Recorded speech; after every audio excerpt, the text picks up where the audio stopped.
Innal hamdalillah nahmaduhu wa nasta'inuhu wa nastaghfiruh wa na'udzu billahi min shururi anfusina wa min sayyiati a'malina. May yahdihillahu fala mudilla lahu wa may yudlil fala hadiya lahu. Asyhadu an la ilaha illallah wa asyhadu anna Muhammadan abduhu wa rasuluh. Allahumma shalli ala Muhammad wa ala alihi wa sahbihi wa man tabi'ahum bi ihsanin ila yaumil amal. Masyaallah muslimin, ibu-ibu, bapak-bapak dan saudara sekalian, insyaallah dirahmati Allah Subhanahu wa taala. Alhamdulillah, kita panjatkan kepada Allah Subhanahu wa taala atas nikmat yang dilimpahkan kepada kita sekalian. Salah satu nikmat yang kita rasakan pada pagi hari ini, Allah menakdirkan kita berkumpul di Masjid Al-Barakah dalam keadaan iman, Islam dan kesehatan.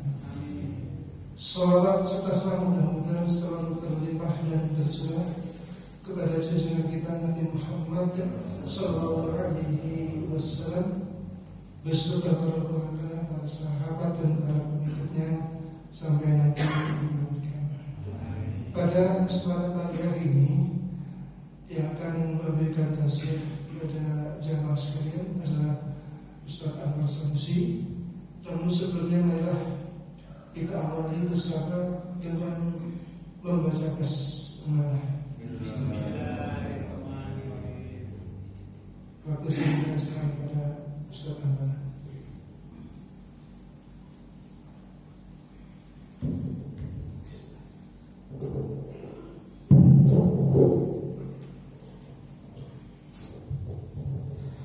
Assalamualaikum warahmatullahi wabarakatuh. Alhamdulillahirabbil alamin. Salatu wassalamu ala asrofil anbiya'i wal mursalin wa imamil muttaqin wa ala alihi wa sahbihi wa man tabi'ahum bi ihsanin ila yaumiddin. Rabbi shrah li sadri wa yassir li amri wa hlul 'uqdatam min lisani yafqahu qawli. Amma ba'd. Alhamdulillah, para jemaah rahmatullah. Yang pertama, marilah kita senantiasa mengucapkan syukur kepada Allah biqaulina alhamdulillahirabbil alamin atas nikmat iman, nikmat kesehatan, nikmat kesempatan yang diberikan oleh Allah pada kita.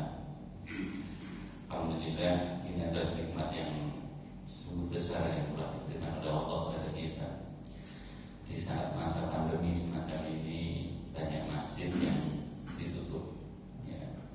Banyak kaum muslimin yang tidak berani ke masjid. Kalau ke masjid, softnya ya dijarani sampai bermeter, ya. Tapi Allah masih memberikan kepada kita kebaikan, bisa menjalankan apa yang disunahkan, apa yang diwajibkan. Mudah-mudahan adalah bekal yang terbaik kita untuk mendapatkan kemuliaan fid dini wa dunya wal akhirah. Para jemaah rahimahullah, kita tahu bahwa saat ini pandemi mengalami gelombang yang kedua yang begitu masif, di mana pun terjadi lonjakan rumah sakit full semua. IGD Magetan kemarin yang positif IGD, yang positif itu di IGD itu 18 orang, terus nggak bisa masuk, nggak bisa masuk ruangan. Jadi tangani di IGD 18 orang. Terus bertambah proses ini. Oleh itu kita sebagai seorang muslim harus memahami betul bahwa sebenarnya kita butuh perlindungan dari Allah Subhanahu wa taala kapanpun di mana. Maka seharusnya yang kita pahami adalah salah satu ilustrasi yang cukup menarik. Ini cuma anekdot, tidak bisa jadi dalil. Kalau boleh saya katakan, virus itu seperti anjing. Kalau jangan dikejar anjing, kalau jangan lari, kira-kira anjing ini nyetor nggak? Ini pengalaman senate di kita anjing ini. Pak Haji lagi naik maku, bila kau makan sekolah, dia mati uang anjing di kita harus biasa kan. Maka kalau kita mati mesti akan di kita. Nah terus gimana kalau ngadapi? Nek nanti kan darah anjing, itu jenengan ngomong sing duwe apa? Asu. Gimana? Apa asu harus diterapin? Nah kok sing duwe asu metu, kira-kira asune didol-dol mana? Karena manut asu harus yang duwe. Termasuk ini juga niku. Kita kadang cuma peduli pada prokes, tapi tidak pernah peduli siapa yang megang corona. Corona itu adalah makhluk ya Allah. Oleh itu yang kita lakukan saat ini, kita itu harus mendekat kepada Allah, itu kuncinya. Betul. Jadi kita harus memahami betul apa yang difirmankan oleh Allah Subhanahu wa taala. Alladzina idza asabathum musibatun qalu inna lillahi wa inna ilaihi raji'un. Jadi alladzina, yaitu orang-orang idza asabathum, apabila ditimpa satu musibah. Idza asabathum musibatun, yaitu orang-orang yang apabila dia itu ditimpa musibah, sebagai bukti orang yang beriman, qalu, kita harus mengatakan inna lillahi, bahwa sesungguhnya kami ini adalah miliknya. Corona itu juga miliknya Allah. Wa inna ilaihi, dan sesungguhnya kepada Allah rajiun, kita semuanya akan kembali. Maka ini yang juga harus terus kita suarakan. Di samping prokes kita jalankan sebagai bentuk ikhtiar, ayo awake dhewe itu memahami bahwa corona itu adalah miliknya Allah. Maka kalau sekarang terjadi musibah gara-gara kondisi adanya makhluk namanya corona, ayo awake dhewe kita itu kembali kepada Allah. Kita nyuwun sewu celuk-celuk ning Allah. Kita minta tolong kepada Allah melebihi dari usaha kita secara zahir ikhtiar ini. Dan ini yang jarang. Kita itu cuma di mana-mana ditakut-takuti proses, tapi tidak pernah kita itu diingatkan bahwa musibah itu berkorelasi dengan dosa yang kita lakukan. Madzaharo gitu. Jadi zaharo fasadu fil barri wal bahri bima kasabat aydin nas, dalam surat Ar-Rum ayat 41. Telah nampak kerusakan di daratan, di lautan, bima kasabat aydin nas, disebabkan oleh tangan manusia. Imam Ali Subri memberikan penafsiran tangan yang kayak apa yang menjadikan dunia itu rusak, yang di daratan rusak, di lautan rusak. Sekarang terjadi pandemi kayak gini hebat, bisa berma'asi wa dzunubihim, yang menjadikan musibah itu banyak, itu adalah disebabkan maksiat dan dosa kita. Nah, kesadaran ini yang kita harus tumbuhkan di tengah umat, bahwa ini adalah peringatan Allah. Corona itu adalah salah satu makhluknya Allah. Corona itu tidak bisa nulari kecuali Allah mentakdirkan. Ini juga untuk menguatkan akidah kita. Lalu nek jenengan ana wong lara, itu yang menyebabkan corona Allah. Maka kita sebagai seorang muslim harus mengatakan dia sakit itu bukan hakikatnya, bukan karena corona, karena Allah menakdirkan dia sakit. Buktinya apa? Buktinya ada orang yang positif corona, tapi yang nguyuh itu banyak. Ya loro deh. Kayak Pak Hadi dulu ya lorone biasa ya. Saya kena corona masuk rumah sakit. Oh betul-betul kena corona ternyata dampaknya beda. Lah yang menjadikan beda itu bukan coronanya, tapi di situ ada ketentuan apa? Allah. Ada orang namanya OTG. Orang OTG itu positif loh karena corona. Tapi orang OTG itu tidak merasakan apa, dia orang sehat. Padahal kalau di PCR dia tetap apa? Di dalam tubuhnya ada corona. Berarti yang menjadikan corona itu ganas bukan coronanya sendiri. Kalau yang menjadikan ganas itu corona, otomatis setiap orang yang kemasukan virus corona dampaknya harusnya apa? Sama. Betul. Wong virusnya bodoh. Tapi kenapa ada yang OTG? Ya nggak apa-apa, sehat-sehat aja. Tapi kalau OTG ya tetap harus isolasi karena apa? Dikhawatirkan kalau itu menularkan pada yang sehat. Tapi ada yang juga kena corona panas, pilek, flu, ya kayak flu biasa. Ada yang kena corona terus sesek, kan gitu ya. Maka ini perbedaan ini terjadi, kita harus ingat bahwa di sini yang menjadikan sakit itu berat atau ringan bukan virusnya, tapi apa? Takdirnya Allah Subhanahu wa ta'ala. Termasuk kalau ada orang yang sampai meninggal karena corona, yaitu juga bukan yang menyebabkan coronanya. Meninggal itu karena takdirnya sudah sampai, ajalnya sudah. Faidah ja'a ajaluhum la yastaghfiruna sa'ata wa la yastaqdimun. Apabila ajal itu ajal itu batas. Jadi antara alam dunia dan alam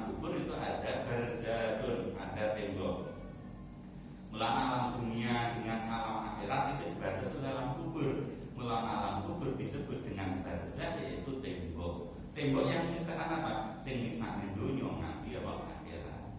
Nah, kalau namanya ajal itu sudah sampai, ajal itu batas artinya. Faidah ajaluhum, maka apabila batas ini sudah sampai, la yastaghfiruna sa'ata wa la yastaqdimun, ora iso diundurno, ora iso diajarno.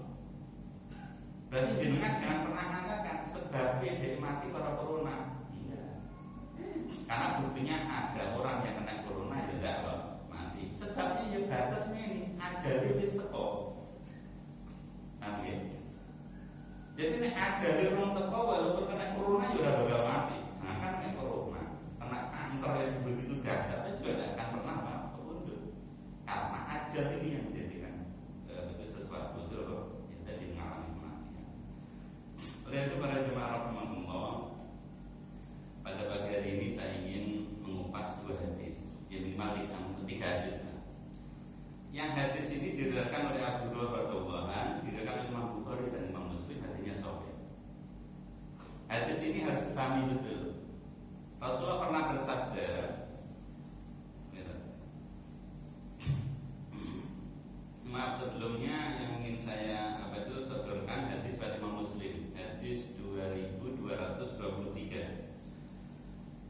Dari sahabat Abu Hurairah radhiyallahu anhu, Rasulullah SAW bersabda, la aqwa, tidak ada penyakit yang menular, wala tiyarota, dan tidak ada tatoyur. Tatoyur itu kalau dulu orang Arab, nek Arab lunga ngedol nopo doro atau ngedol manuk. Engko nek dorone atau manuk minggo ning kanan, engko berarti itu terus itu lunga, berarti apik. Terus engko nek misalkan burungnya itu belok ke kiri, berarti dia itu ndak itu apa? Lunga. Itu namanya tatoyur. Lalu Islam percaya ngayak gitu misalkan apa? Ya firasat-firasat apa tanda-tanda, misalkan dukun, misalkan apa ya nggak boleh. Kok ini dukun aja mati. Namanya siapa yang dukun perempuan yang dimakamkan di Bandung tidak? Ini berarti foto sering terlama. Tinggal ya, gitu. Jadi tidak boleh dalam Islam itu seorang Muslim percaya tatoyur. Tatoyur itu ya tadi, ya istilahnya apa? Ramalan-ramalan gitu loh ya. Lalu Islam kok mendelok ramalan bintang, Leo, Pisces, nopo melih, terus singgih semangat. Itu namanya tatoyur, itu tidak boleh. Wala tiyarota, tidak ada dalam Islam itu apa? Ramalan-ramalan kayak gitu. Oh sing tukang ramal ya ora iso ramal nasib iki napa iki? Nah dukun kok mati. Tetap gitu. Terus selanjutnya Rasulullah SAW bersabda,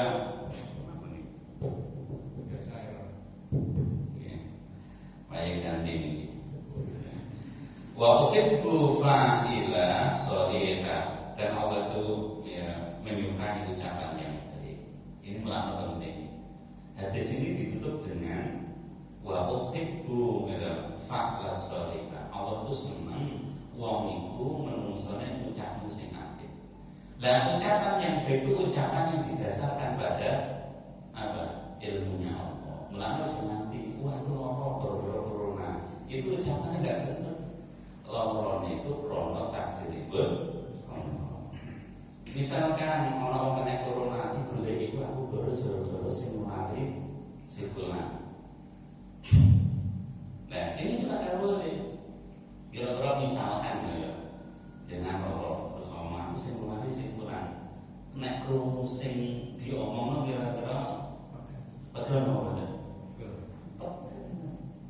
Maka ini pentingnya kita itu paham ilmu ini. Hadis itu menegaskan wala tiyarota, enggak ono penyakit menular. Wala enggak ada yang namanya penyakit menular. Mungkin jenengan protes, karena ada hadis lain yang sahih juga. Rasulullah memerintahkan, la yuriddu mumaridun ala musib. Janganlah kalian campur unta yang sehat dengan unta yang sakit. Ini ada hadis yang kedua, diriwayatkan oleh Bukhari Muslim juga.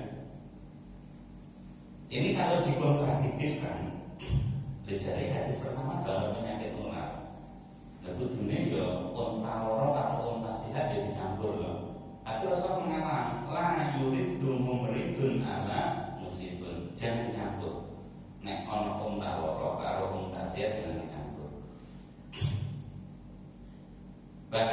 dalam hadis yang berikutnya riwayat Imam Muslim, Rasulullah bersabda lagi, apa? Firra min majdumin firaka minal asadi. Larilah kalian itu dari penyakit kusta. Penyakit kusta itu penyakit yang menular, seperti larinya engkau dari singa.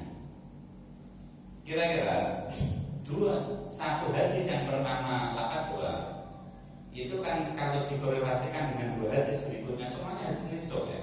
Itu kan seolah bertentangan. Lalu orang penyakit menular kata Allah, kata Rasul. Tapi kok ada pemisahnya untuk sehat sama sakit.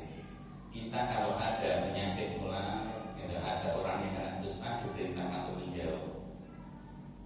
Maka yang harus kita pahami dalam ilmu hadis itu ada istilahnya thariqatul jam'i, menggabungkan beberapa hadis yang seolah ta'adud, seolah bertentangan.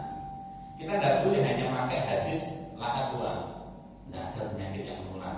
Terus kita membuang hadis yang diperintahkan oleh Rasul untuk memisahkan unta yang sakit dengan unta yang sehat, karena sama-sama sebabnya.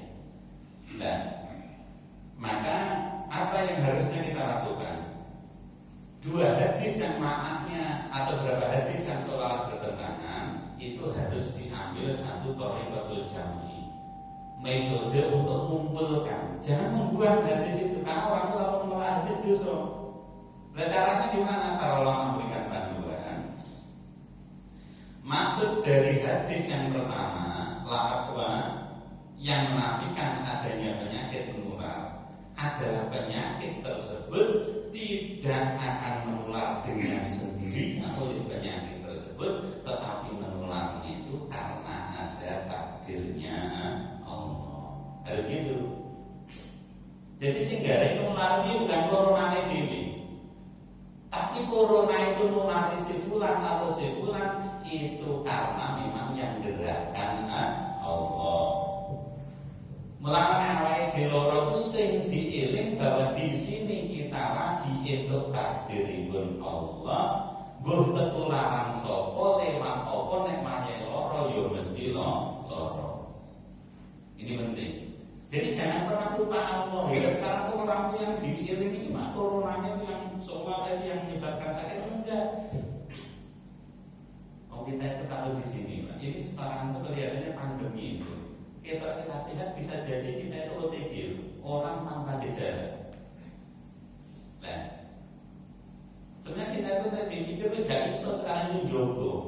Wah, itu orang sehat. Belum tentu dia sebenarnya gak ada virusnya. Nah, maka yang harus kita pahami hakikatnya virus itu menular dia bukan karena orang yang membawanya atau orang karena corona, tapi harus kita yakini ini karena di situ ada kehendaknya Allah. Melanggar sama, ada orang misalkan ya, ada satu orang kena corona. Kayak saya dulu 8 orang.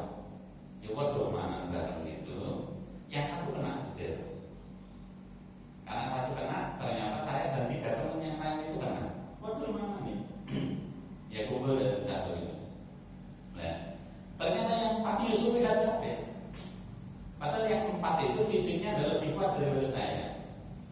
Tapi ternyata Allah menakdirkan sing luwih kuat daripada saya, yang fisiknya tidak sekuat saya, tapi ternyata malah kok sehat. Berarti di sini kan memang harus kita pahami sakitnya seseorang bukan karena coronanya, tapi corona tadi memang dia ditakdirkan oleh Allah karena apa? Siapa? Ini pentingnya. Keyakinan ini harus terus kita ingatkan. Kita itu jangan cuma ingat corona, tapi ingatlah kepada yang menggerakkan corona, karena corona itu bergerak bukan atas inisiatif corona TV, tapi itu ada takdirnya Allah. Melalui ini yang harus kita ingat betul. Nah, sifat kita kalau seorang muslim itu kena musibah, maka ya langsung yang diingat bukan coronanya, yang diingat adalah alladzina idza asabatkum musibatun, apabila seseorang itu tertimpa musibah, dia harus segera mengatakan qalu inna lillahi wa inna ilaihi raji'un. Orang mati tok nih. Jadi kita itu miliknya Allah. Karena miliknya Allah, diri sakit ya kita itu harus ridho kepada takdirnya Allah. Bukan kayak gini, dia jadi tenang. Sekarang masalahnya kalau orang tuh kena corona panik loh. Apalagi kalau hasil PCR-nya positif, dengan panik tadi berarti kan dia itu kurang bisa menerima takdirnya Allah. Orang tuh kalau udah panik, nanti imunnya jadi lemah. Nah, imunnya lemah, kekuatan corona itu kadang malah jadi apa? Jadi kuat karena kita lebih eling corona daripada Allah. Dan dengan kita itu ingat pada Allah, maka ini akan menjadi kekuatan kita. Corona dia cuma makhluk Allah. Kalau ini kena pada saya, ya ini karena takdirnya Allah. Mulanya karena takdir Allah, ya saya terima dengan takdir yang lain. Kayak Pak Budi, alhamdulillah berkah dengan jarwati. Gak jarwati. Jadi ngomong kok seneng, ya seneng. Tapi nek di jarwo kok seneng. Tapi nek di loro kok gak seneng. Apa beda di jarwo karo loro? Jarwo sing oleh Allah, loro ya sampe takdire. You know ya. Jangan tadi jarwone sudah 3 tahun lho iki. Ini baru nih. Bener sih. Cerita apa tuh jatuh? Hah? Lo cerita apa? Yang namanya takdir itu kayak gitu. Namanya takdir sudah 4 tahun ternyata ya ketemu judul ini. Ini takdir. Nah, kenapa kalau takdir Allah itu kita harus senang? Mulanya kalau kita itu dapat takdir yang senang ya alhamdulillah. Nah, untuk takdir sing dapat senang ya kita sabar. Sabar itu pahalanya gede, syukur niku ya pahalanya gede. Ini yang harus dilakukan. Nah, setelah misalkan orang itu dapat musibah sing gak enak, khusnudon apa? La yukallifullahu nafsan illa wus'aha. Allah itu ngasih cobaan sesuai dengan kekuatan kita. Mulanya nek si fulan loro, si fulan gak loro. Orang yang dikasih sakit itu harus khusnudon, mesti saya kuat. Karena Allah itu adil. Allah ngasih cobaan sakit itu sesuai dengan kekuatan saya. Maka kalau orang itu khusnudon pada Allah, akhirnya dia tenang. Nek tenang insya Allah, Allah akan memberikan kekuatan lebih pada kita. Karena kita tahu hakikatnya yang menjadi bahaya bukan coronanya, tapi yang menjadikan bahaya itu adalah Allah Subhanahu wa Ta'ala. Para jemaah rahmatullah, ada orang yang protes dulu pada Rasul. Ya Rasul, katanya laat bakal penyakit menular. Tapi ini ada fakta, unta yang sakit dengan unta yang sehat kalau dikumpulkan yang sehat jadi sakit. Soalnya kan benar dong penyakit menular itu ada. Soalnya ini Allah.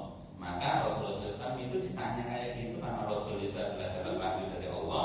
Maka Rasulullah itu menjawab dengan ungkapan yang cukup bahwa indah dalam hadis Bukhari Muslim. Nek mengatakan ada penyakit yang menular, faman ada Allah lah. Sopo sing nulari unta yang pertama kali kena penyakit. Ada yang nulari nggak? Unta yang pertama kali kena sakit ada yang nulari nggak? Enggak. Karena unta pertama tidak ada yang nulari, moro-moro ternyata sakit. Orang itu kalau Allah takdirkan sakit, ada kondisi atau tidak kondisi, ada kondisi bisa sakit. Moro-moro jago suwe kabeh, moro-moro naik jantung berat. Enggak ada kondisi yang menjadikan dia sakit jantung. Lah, kalau dia itu loro jantung itu enggak ketularan sopo-sopo. Kalau kena corona juga tidak ada yang nulari, karena hakikatnya kalau terkena itu yang di situ ada takdirnya Allah. Allah itu untuk menetapkan sesuatu, ada kondisi, tidak ada kondisi bisa. Contohnya satu. Kalau sekarang ada orang hamil itu kan mesti biasanya harus ada suami atau istri, betul? Itu logika sekarang. Itu sunatullahnya. Orang itu kalau berhubungan laki perempuan bisa hamil. Tapi Allah berkehendak hamil. Maryam itu nggak punya suami, tapi ya tetap hamil. Nah gitu deh. Kalau Maryam nggak punya suami nggak masalah. Si orang ibu punya rahim, ditaruh oleh Allah namanya apa? Janin bisa. Tapi dulu Nabi Adam tidak punya bapak, tidak punya apa? Ibu. Tetap jadilah Nabi Adam alaihissalam. Dan penyakit itu juga gitu. Sekarang kelihatannya menular, ono sebabnya corona. Tapi pertanyaan orang yang pertama kali kena corona sing nulari sopo? kan nggak ada yang lari, tapi tetap sakit. Itu berarti apa? Di situ ada takdirnya Allah Subhanahu wa Ta'ala. Lalu pada sama keyakinan ini yang jangan bodoh. Jangan sampai kita itu nyanyi-nyanyi mati ini goro-goro corona. Loro ini cuma goro-goro corona. Semua mati itu karena takdir Allah. Ada ajal yang datang. Orang sakit atau sehat ya juga karena Allah. Akhirnya harus semacam ini yang kita ingat itu nanti Allah. Karena setiap hari kita dengar si kono meninggal corona, si kono meninggal corona. Di Tawang itu ada 5 orang sehari kebundut corona semua. Apanya tabrak nama tadi? Jalan lagi. Alhamdulillah. Lah ini kalau kita sama dan punya akidah yang benar, sesuai bisa mati kalau mati di kurang enggak. Mati ini karena waya, ya wis mati. Loro ya tetap mati, loro ya tetap apa? Mati. Jadi akhirnya sing eling mati dudu sing loro tok awake sing sehat ini ya tetap eling apa? Wong ora loro apa nek Allah ngendaki mati ya tetap mati. Suwe hanya ini belum betul ternyata ya mati. Oh pas olahraga itu jenis sehat sekali loh. Tapi pas olahraga mau mati yo deh. Ini menandakan apa? Nek ada berita tentang corona, berita kematian yang kita ingat itu adalah Allahnya. Jangan sekedar cuma apa sakitnya atau juga bukan sekedar coronanya. Ngerti? Nek nggak kayak gini dia nggak di rumah sakit. Saya itu kan di rumah sakit ngerti tiap hari. Mumet dong mati corona, naik corona, bondo corona. Iya kan? Iya lingkungan nek ono berita ngono itu berarti di situ kita disuruh ingat Allah loro itu ya corona Allah ketularan ya corona Allah bukan corona corona ini. Nah corona itu kan yo rada pegel. Lah gendino disalahno. Ini lho. Lah kan jenengan sudene corona yo iso jadi malah turunan rada apa? Makel wong tapi anu tapi ingat tertularnya itu karena takdirnya Allah. Lah terus kita itu diusahakan ikhtiar betul. Yang sakit ojo nyedaki sing sehat. Lano jenengan dalam kondisi kayak gini, pokoknya jenengan waktu jenengan pilek pipi urasan masjid. Jenengan ada apa soalnya? Lah aku nyuwun saya melaksanakan rahmat di masjid lain. Jenengan kalau sudah biasa ke masjid, kalau ada sedikit sakit itu pahalanya podo karo sholat di masjid. Ini dipahami betul. Orang itu dalam hadis Rasulullah SAW, orang itu kalau sakit dan dia itu berpergian sabar, dia itu tetap dapat pahala seperti kebiasaan dia. Nah biasanya di masjid jamaah, terus karena sakit dalam kondisi pandemi yang loro waktu di rumah, walaupun jenengan sholat di rumah tetap dapat pahala seperti sholat di masjid. Karena Allah itu memberikan rukhsah kepada orang sakit dan orang berpergian. Apa di rumah kata Hadi bulan Bali, sing diajak siapa ya? Bulan Bali ternyata ya udah cerita ya turu ya mau turu itu tidak Bali bulan Bali Putra misalkan. Enggak itu turu ternyata ini dia udah oke pahalan itu ya. Nanya mau marah turu ini. Jadi kita harus memahami betul bahwa kita harus ikhtiar, gitu ya. Tetap ikhtiar di jodoh. Yang sakit gak usah masjid. Wis pilih aja. Pokoknya sekarang karena yuk sewu, karena kondisi kayak ini dijogo temen nih. Jadi jenengan tidak ke masjid karena sakit itu jogo apa nih? Orang tidak mau apa itu berusaha agar orang lain tidak dapat doror karena kita itu pahalanya gede. Amin. Jadi pokoknya jangan yang pilek ini, enak panas ini, wis sementara ini karena ini pandemi di rumah ini. Sing masjid sing sehat. Lanjutnya walaupun di rumah tetap dapat pahala seperti orang yang sholat di masjid yang biasa ibadah dan masjid. Yang berikutnya para jemaah Allah, kita harus banyak minta perlindungan pada Allah. Dan cara minta perlindungan maka amalkan hadis dari Ubay bin Ka'ab. Hadis Ubay bin Ka'ab ini menceritakan tentang kita setan, ya. Yang dia itu yang mengambil makanan di Baitul Mal. Jadi setan dulu pada masa Rasul itu kisahnya Pak Abu Hurairah disuruh jaga namanya Baitul Mal. Baitul Mal itu rumah untuk menempatkan harta, itu kas perbendahara negara pada masa Rasul. Sama Ubay bin Abi itu sama Abu Hurairah. 3 hari itu ada 3 OT atau 3 hari itu terus-terusan ada orang yang nyuri. Hari pertama mau nyuri ketangkep dilepas sama Abu Hurairah. Hari kedua mau nyuri ditangkap lagi sama sahabat Abu Hurairah yang jaga rumah tadi. Akhirnya hari ketiga mau sama Rasul nggak dilepaskan. Mesti saya ramalkan sahabat itu mau saya sampaikan pada Rasulullah kamu mencuri. Lalu itu belum nyuri sebenarnya. Nah, setelah dia itu mau dilaporkan Rasul, orang yang ketangkep ini ngomong, kamu saya jangan dilaporkan pada Rasulullah. Sampai saya tak kasih apa, tak bocori 1 kalimat kan itu. Nah, maka dia bocorinya apa? Ya kalimat ini salah satunya. Yang diriwayatkan dalam Bukhari Muslim. Pertama, orang itu kalau mau membaca ayat kursi, mau tidur, kamu itu mulai tidur sampai kamu dijaga Allah dan setan tidak mau menggoda kamu. Nah, terus kejadian diceritakan pada Rasulullah, ya Rasulullah, saya itu menemui kasus gitu, ada orang mencuri 3 kali mau saya laporkan engkau, tapi dia itu malah berkata, bacalah ayat kursi kalau kamu mau tidur, maka setan tidak akan pernah menggoda kamu sampai dia itu bangun dan Allah akan menjaga kamu. Maka Rasulullah bersabda kepada sahabat Abu Hurairah, sungguh ia telah berkata jujur, padahal dia itu pendusta. Yang dicekel sama Abu Hurairah itu siapa? Setan. Jadi setan zaman Rasul dicekel oleh sahabat itu.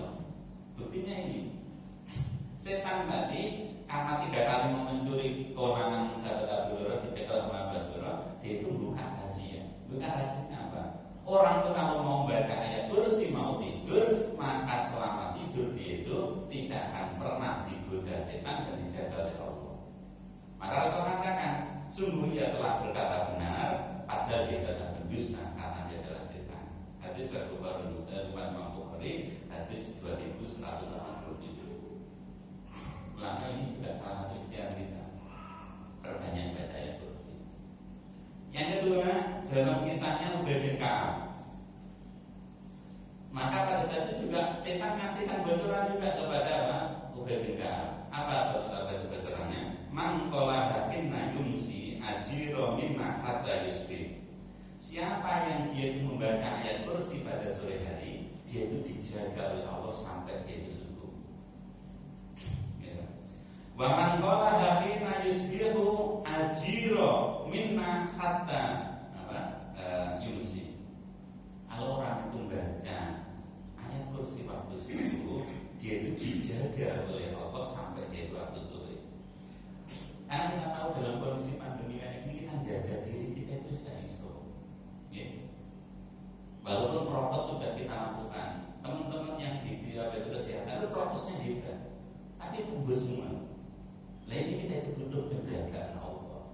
Salah satu biar dijaga oleh Allah, kita itu nyuwun sewu disunahkan yang durung baca ayat kursi, karena orang tidur itu posisi yang paling lemah. Orang itu kena santet, dia biasanya pas dulu awal dulu, kalau nanti kena santet ini. Nah, tidur itu kondisi yang paling lemah, kita tidak jaga diri kita. Pinter ya, kuatnya ya, pas turu itu tidak punya kekuatan. Melana kita butuh penjagaan Allah. Salah satu cara jaganya berarti tidur disunahkan baca ayat kursi. Termasuk kalau pada saat siang hari kita makan apapun dari sejogo apa diri, maka kita disunahkan nek pagi kita baca ayat. Mari jangan untuk mas ini Mas Anwar dengar dari mati ngono dikirani kok ono ayat kursi ini, saya pengen ngamalkan ini tadi kan itu jenengan ora dicoba di ramal ini belak tadi saya baca ayat apa kursi. Itu untuk jaga kita. Engkau kalau dia itu sore mari sholat asar, maka nanti baca ayat kursi itu akan dijaga sampai pagi. Dan dalam hadis yang lain Rasulullah SAW bersabda, nek iso baca ayat kursi ini nek iso, kan itu ya. Itu dibaca setiap waktu apa? Sholat. Karena Rasulullah SAW ini kunci yang bisa kita gunakan untuk mendapatkan apa? Surganya Allah Subhanahu Wa Taala. Man qara'a ayat al-kursiyah, sapa wong sing gelem maca ayat kursi dubura kulli sholatin, setelah melaksanakan sholat maktubatin, sholat fardu. Jadi wong sing gelem maca ayat kursi sak sampunipun salat fardu, ya, salatin maktubatin lam yamna'hu minal dukhulil jannah, dia tidak akan terhalang untuk masuk surganya Allah illal mauta, kejaba mati. Maksudnya berikut. Wong iki jane nek mari salat gelem maca ayat kursi, dia iki mesti metu surga. Lah kok iso metu surga langsung karena urung mati. Mana maksudnya? Gimana? Karena sianten kemawon nek pengen mlebu surga kudu gimana? Sebenarnya Rasulullah mengatakan, man qara'a ayatal kursi duburi kulli sholatin maktubatin, sapa wong saben mari salat fardu gelem maca ayat kursi, lam yamna'hu, maka tidak terlarang bagi dia untuk masuk surga, min dukhulil jannah, untuk masuk surganya Allah, illal mauta, kejaba sing halangi gak iso mlebu surga itu mati. Karena dengan orang mati ora iso mlebu surga. Malah setiap setelah sholat ya dawamkan istiqomahkan baca ayat dalam kursi, karena itulah yang mendekatkan kita pada surganya Allah. Tapi kenapa kok ayat kursi? Padahal Al-Quran itu ayatnya 6.600 ayat lebih kok ayat kursi. Ya ini karena ayat kursi itu memang ayat yang paling apa? Aduh, Rasulullah SAW paling senang terhadap ayat kursi. Karena Rasul sampai bercerita, kalau ayat-ayat yang lain itu diberikan oleh Allah di Lauhul Mahfuz kepada malaikat Jibril, tapi khusus ayat kursi diambil dari oleh Rasul min kanzil arsyil, dari gudangnya arsy Allah. Jadi ayat kursi memang dapat keutamaan. Mulai sahabat Abu Hurairah ditanya, tunjukkan kepada kamu apa ayat yang paling agung dalam Al-Quran itu apa? Ya semua ayat itu ya mulia. Terus Abu Hurairah mengatakan ayatul kursi. Maka Rasul mengatakan aku dandani kepada sahabat siapa? Bukan sahabat Abu Ubay bin Ka'ab. Allah telah memberikan ilmu kepadamu bahwa salah satunya rahasia ilmu adalah ayat yang terbesar dalam Al-Quran adalah ayat kursi. Kenapa? Ayat kursi itu min kanzil arsy, dari arsy-nya Allah. Kenapa kok ayat kursi jadi mulia berikutnya? Karena ayat kursi itu berisi tentang sifatnya Allah. Jadi ayat kursi jadi mulia itu apa? Karena bercerita tentang sifat Allah. Orang itu kalau baca ayat kursi pertama mesti nanti tauhidnya benar. Oke. Kalau dalam ayat kursi itu memang kalau kita bercerita tentang sifat Allah. Kalau ayat lain bercerita kulu wasrobu, makan dan minum, cerita menungso. Kayak fankihu, nikahlah, itu cerita menungso. Gitu. Jadi al-bai'u, gitu, bercerita tentang jual beli menungso. Tapi khusus ayat kursi ini bercerita tentang Allah. Melama sifat ayat ini menjadi mulia karena berisi tentang sifat Allah. Coba kita renungkan. Ayat kursi itu pertama bunyinya gimana? Allahu. Jadi ayat pertama itu diamali dengan kalimat Allah. Allah itu ismul ma'zum, nama yang paling agung, tidak ada yang lebih dari nama apa? Allah. Melama orang baca ayat kursi, di samping manfaatnya oke, diiling-iling. Allah, saya itu lagi menyebut Rob saya. Rob saya itu jenis apa? Allah. Bukti Allah mengurung apa itu? Mengumumkan dalam ayat kursi Allah, dia Allah. Terus berikutnya berikut, la ilaha, tidak ada sesembahan kecuali dia. Lalu orang Islam yang melakukan apa-apa itu ya hanya untuk Allah. Karena orang Islam itu nek ibadah ya hanya kepada Allah. Melama tadi tidak ada jatuh, tidak ada apa itu ramalan. Jangan percaya apa. Tidak ada penyakit yang menular karena bisa menular itu ya karena takdirnya Allah. Seorang Muslim itu harus yakin la ilaha, tidak ada ilah, tidak ada sembahan kecuali Allah. Melakukan apa yang dilakoni perintah itu Allah itu satu ikhlas mata-mata karena Allah. Termasuk berikutnya Allah bercerita tentang sifatnya. Huwa hayyul qayyum. Allah itu maha hidup. Al-Qayyum, Allah itu tidak tergantung pada siapapun. Karena Allah itu Al-Qayyum, untuk memberikan sakit tidak butuh sebab apapun, tidak butuh kondisi apapun. Untuk menakdirkan orang itu kaya tidak butuh kondisi apapun. Untuk menakdirkan apapun, Allah juga butuh apapun yang mau menakdirkan pun supaya itu jadi semua. Karena Allah itu Al-Qayyum, Allah itu tidak tergantung dengan siapapun. Nggak ada makhluk sama sekali, Allah tetap Allah. Lama nanti dia berkiamat, pada saat ditiup sangkakala semuanya mati. Termasuk yang tiup sangkakala malaikat Israel itu juga mati. Matinya dalam sebagian kitab itu 40 tahun. Semua di alam itu nggak ada kepada Allah. Ya aku juga kehilangan Allah. Karena aku tidak tergantung apapun. Dan maka ada penegasan dari Imam As-Sa'di. Awal ayat kursi ini Al-Hayyul Qayyum itu adalah inti dari Asmaul Husna yang 99.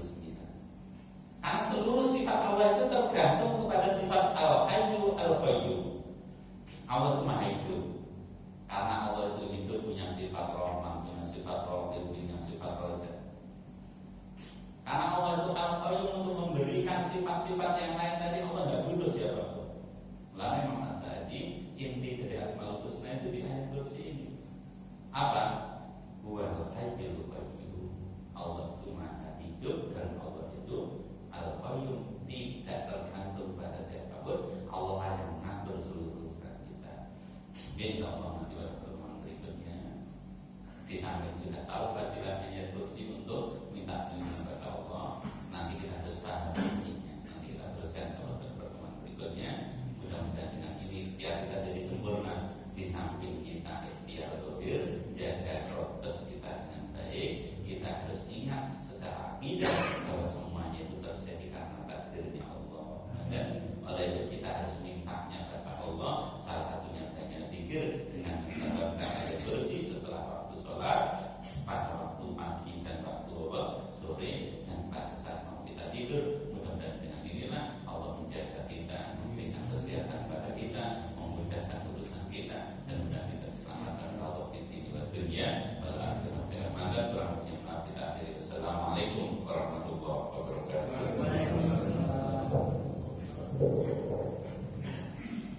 Demikian sekian kajian kita di pagi hari ini. Banyak hal yang dapat kita serap, di antaranya fadilah ayat kursi. Yang paling saya ingat bahwa corona itu adalah sum. Jadi sekalian saya mengerti adalah kajian kita pada pagi hari ini. Kita akhiri dengan doa kafaratul majelis.